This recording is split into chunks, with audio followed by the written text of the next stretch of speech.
¿Qué tal, jóvenes? Buenos días. En este caso me toca a mí en esta mañana poder grabar este video donde comenzamos ya con nuestra nueva serie de temas, esta segunda temporada.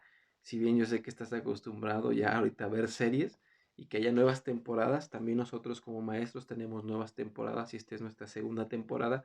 Palabras de esperanza con encuentros con Jesús es nuestra serie de temas. Y hoy vamos a analizar un tema, un personaje que a mí me llama mucho la atención, que es Pablo, ¿no?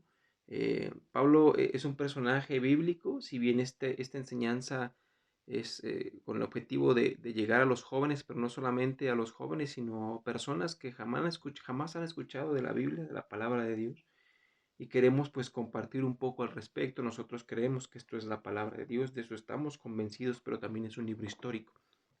Entonces, al ser un libro histórico, nos da registros que están en los anales de la historia. Estos personajes que son mencionados en la Biblia también aparecen en la historia. Entonces, hoy vamos a analizar la vida de Pablo. Pablo es el nombre que recibe después de que Pablo se convierte al cristianismo, pero antes se llamaba Saulo de Tarso. Pero, ¿qué determina que una persona con las características de Saulo de Tarso, y vamos a entrar directamente de lleno a materia, decida ser un seguidor de Cristo? ¿Qué pasó en la Biblia, en la vida de este Saulo, que antes de Cristo era un perseguidor de la iglesia, ha sido perseguidor de la iglesia? Iba a las casas, iba a los lugares, a las aldeas, a buscar a los cristianos para sacar, arrastrarlos a las calles y llevarlos a las autoridades. Pero, ¿qué tuvo que pasar en la vida de este Saulo para que diera un giro de 180 y ya no ser un perseguidor de la iglesia, sino un cristiano más que comparte el evangelio, que se convence en quien había creído? Pero vamos a ver quién era Pablo, vamos a entender un poco de su contexto. Fíjense, en Filipenses 3:5, Pablo nos dice acerca de su contexto. Fíjate, dice que es circuncidado al octavo día del linaje de Israel, una costumbre judía en aquel entonces. Desde ahí Pablo te estaba diciendo: yo era formado con las bases judías más celosas, y mis padres me circuncidaron al octavo día del linaje de Israel. Fíjate, de la tribu de Benjamín, hebreo de hebreo se reconoce él, en cuanto a la ley fariseo, en cuanto a celo, fíjate, perseguidor de la iglesia, en cuanto a la justicia que es en la ley, irreprensible. Es decir, que este Pablo era un religioso de hueso colorado. Era un religioso que conocía la ley, que conocía los mandamientos de Dios y los seguía al pie de la letra. Y él dice que era irreprensible en esa área. Entonces nos damos cuenta que no solamente era religioso, sino era conocedor de la ley. Era una persona que tenía mucho conocimiento y era conocida a los alrededores de sus ciudades, ¿no? Entonces tuvo eh, vamos a llamarla escuela, tuvo buenos estudios en esta área. Entonces él decía: yo era alguien, ¿no? Antes de Cristo yo era alguien, como por decir algo, ¿no? Yo hacía esto, yo gané esto. Él reconocía que era perseguidor de la iglesia, decía Pablo: esto era yo antes de Cristo, ¿no? Tenía una buena posición, quizás económica, ¿no? Pero había algo que le despertaba ese celo de querer ir por los cristianos y arrestarlos, llevarlos a las cárceles de Jerusalén y que fuesen entregados al Coliseo romano para ser muertos. Saulo destruyó muchas familias. Saulo destruyó iglesias en el sentido de capturaba a los líderes y los entregaba a las autoridades solo por creer en Cristo, ¿no?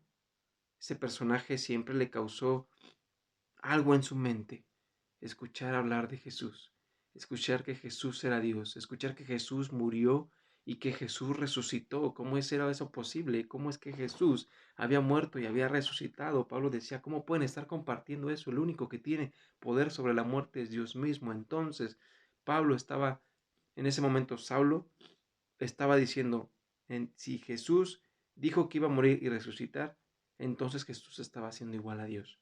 Era algo que le despertaba un celo tremendo a Saulo, pero él no entendía que Jesús era Dios mismo, pero encarnado, ¿no? Y si quisieras, este es un tema de otro video acerca de los atributos de nuestro Señor Jesús, cómo se comparan directamente con los de Dios y hacen un clic perfecto: decir: Jesús era Dios. no había manera de refutar esa verdad, pero Pablo no lo podía entender. Por lo tanto, él iba contra los cristianos y los arrestaba para que fuesen asesinados, por una verdad innegable de que Jesús era Dios mismo, de que Jesús había venido a este mundo a morir por nuestros pecados y que iba a resucitar al tercer día, ¿no?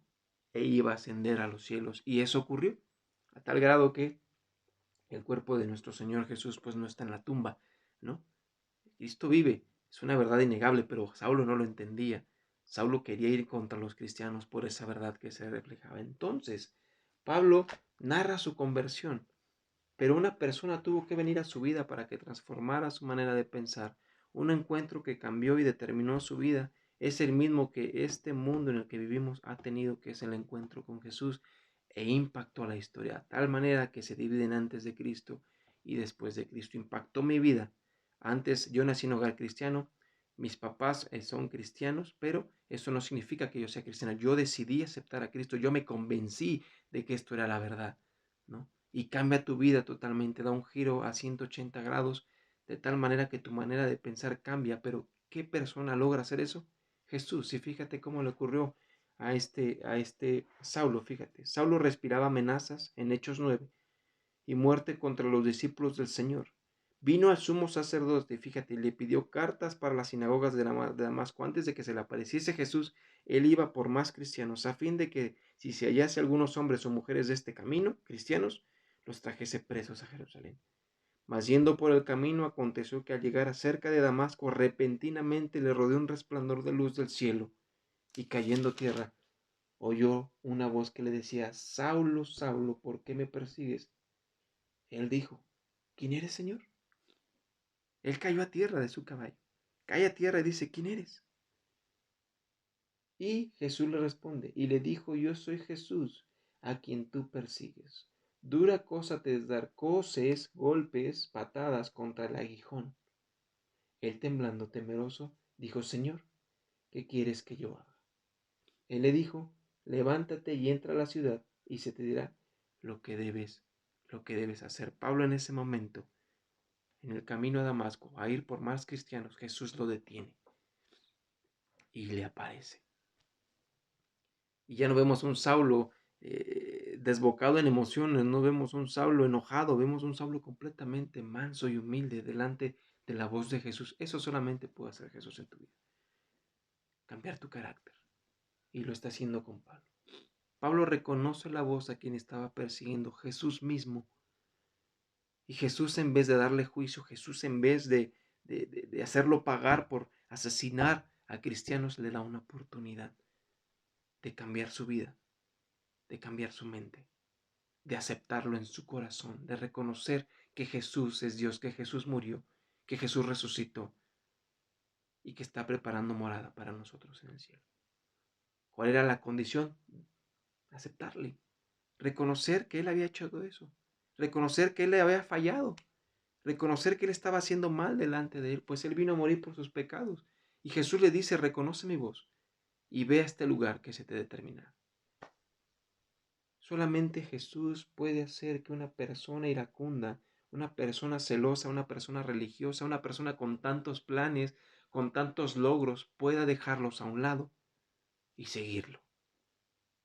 Pero Él no te obliga, es algo impresionante. Jesús no te obliga a seguirlo. A mí nadie me obligó a ser cristiano. Es una decisión que tú debes de tomar con base en evidencias, pero al final podríamos mostrarte todas las evidencias del mundo, pero esto es cuestión de fe. Esto es cuestión de fe. Creer que a pesar de que no vimos a Jesús, le creemos. Yo estoy convencido de eso, de que algún día le veré. Porque yo decidí aceptar a Cristo en mi corazón, reconocerlo como mi Salvador, pues ese es el objetivo que vino a este mundo y se le presentó a Pablo. Le dio la oportunidad de que Jesús fuese su Rey, su Salvador.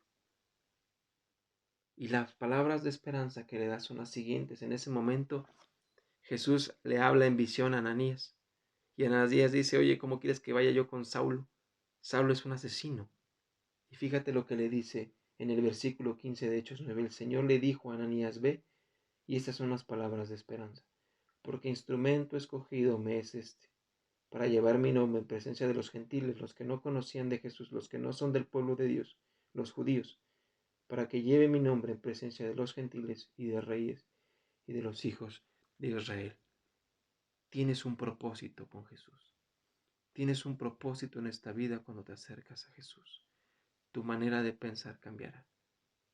Pablo lo entendió y decidió convencerse de que Jesús era verdad, ese Jesús que persiguió por años, existía y se le apareció. Y no esperes ahorita que Jesús descienda y se te aparezca en una luz, no, no, no. Jesús está hablando ahorita a través de la Biblia, no yo, sino Jesús a través de la Biblia, de lo que él ha narrado y de su palabra te está diciendo, aquí estoy. Yo también quiero ser tu Salvador. Yo también quiero cambiar tu vida esta mañana, o esta tarde o noche, no sé cuándo verás el video. Yo quiero estar cerca de ti en estos momentos complicados, quizás económicos, en estos momentos complicados, quizás emocionalmente, dice Jesús, yo quiero estar contigo. Pero Él te va a dejar ahí la opción. Si tú quieres, acéptame. Si no, yo seguiré tocando la puerta. Pablo lo entendió y decidió aceptar a Cristo.